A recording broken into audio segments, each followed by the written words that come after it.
What's up, guys? I'm making some stuffed shrimp. You can make this recipe in the smoker or the oven. I'm telling you, it's packed with flavor. Let's get into it.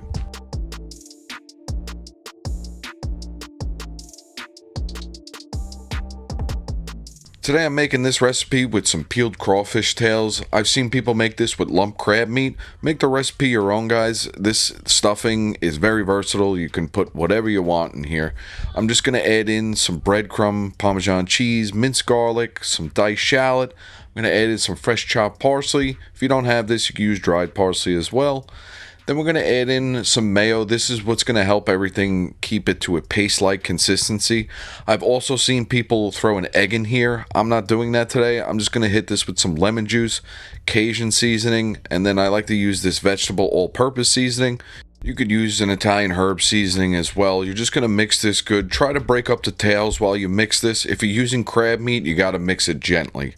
Once everything's nice and evenly incorporated, you're going to put that to the side. I got these jumbo shrimp from my local Wild Fork. What I like to do is run my knife along the back of this, butterflying this open. Sometimes you will not get it on the first try. I'm just going to work my knife. Be careful. Watch your fingers. I like to even maneuver the shrimp around the knife so I'm not sawing into my own finger. Some will come easier than others, like this one here. I got it on the first try. You just want it to look like this, so when you put it on the bottom of the cast iron, it has like a nice base layer to stand on. You're then going to throw your shrimp in a mixing bowl. You're going to drizzle some olive oil over the top. This will help the seasoning stick. So you're just going to give these a quick toss so all the oil covers all the shrimp. I'm using some Osmo kitchen seasoning today. This is like their take on an Old Bay Cajun style seasoning. If you don't like Cajun seasoning, I recommend using something like a lemon pepper or even an adobo seasoning. Just going to hit this pretty heavy. Give this a good toss so all the sides get covered. Now we're going to start to roll up our mixture. I would say it's about a tablespoon per bowl. This really all depends on the size of the shrimp that you're using for this recipe. But you're just going to roll that up. You're going to place it in the shrimp, flop the tail over the top, and this is how these are going to sit inside the tray.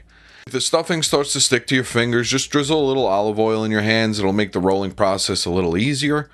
You're going to lay these out in a cast iron or an oven-safe dish, leaving a little space in between. Make sure the bottom is coated with a little bit of olive oil or cooking oil.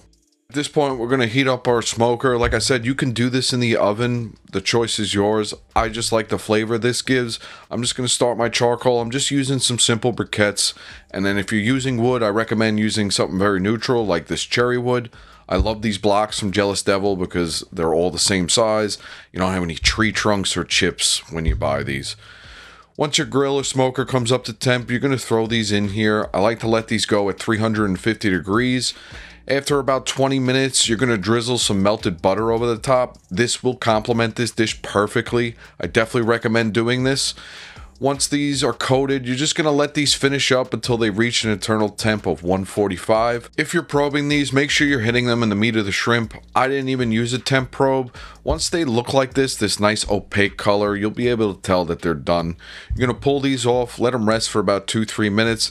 Then what I like to do is I'm going to hit this with some fresh lemon juice, some fresh chopped parsley, and if you want, what I like to do is hit them with a little more melted butter, and that's it, guys. And remember, you can find this full recipe on my website. Thanks for watching.